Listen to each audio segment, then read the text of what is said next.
సహోదరులారా, అందరు గమనించండి. నేను చెప్తున్న వాస్తవాలు, నా అనుభవాలు.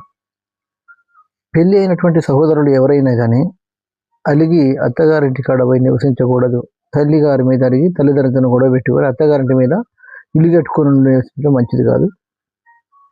చెడు చెల్లింటి కాడ ఉండటం మంచిది కాదు. ఎందుకు అంటే స్త్రీలు ఎలాంటి వారు అంటే బెల్లం లాంటి వారు, పురుషుడు ఈగ లాంటి వారు.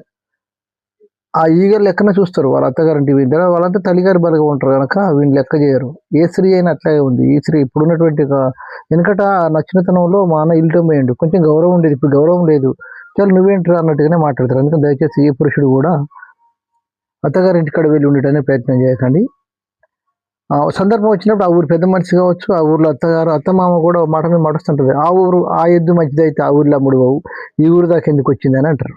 ఆ ఎద్దు మంచిదైతే ఆ ఊర్లో అమ్ముడు పోవు, ఈ ఊరు దాకా ఎందుకు వచ్చింది అని అంటారు. ఎందుకంటే వాళ్ళ బిడ్డ పొరపాటు చేసినప్పటికీ కప్పిపుచ్చడానికి ఊరంతా ప్రయత్నం చేస్తుంది. ఒంటరిగా ఉంటాడు కనుక పురుషుణ్ణి గలుబులు చేసి అలా కలిపేస్తారు, గంగలు కలిపేస్తారు. ఇది జాగ్రత్తగా దయచేసి ఇప్పటిని యవనస్తులు గమనించాలి. చెడు చెల్లింటికి వెళ్ళకూడదు, అలాగే అత్తగారింటికి వెళ్ళకూడదు.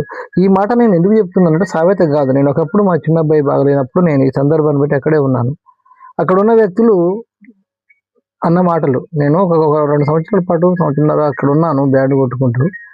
అప్పుడు అన్న మాటలే ఆయుద్ధ్యం మంచిది ఆ ఊరిలో ఉండి అమ్ముడు చేసుకోకపోయింది ఆ పని, వీడి దాకా వచ్చింది ఈ గుంజయ్య అని మాట అన్నారు నన్ను. అందుకే నేను గుర్తు చేస్తున్నాను. ఎవరైనా దయచేసి అలిగి అత్తగారింటికి వెళ్ళకండి, చెడి చెల్లింటికి వెళ్ళకండి. అది ఎప్పుడైనా హానికరమే, ప్రమాదకరంగానే ఉంటుంది పురుషుడికి అనేది నా యొక్క అనుభవము, అందరికి కూడా వినపము. రైట్ సోదరులారా.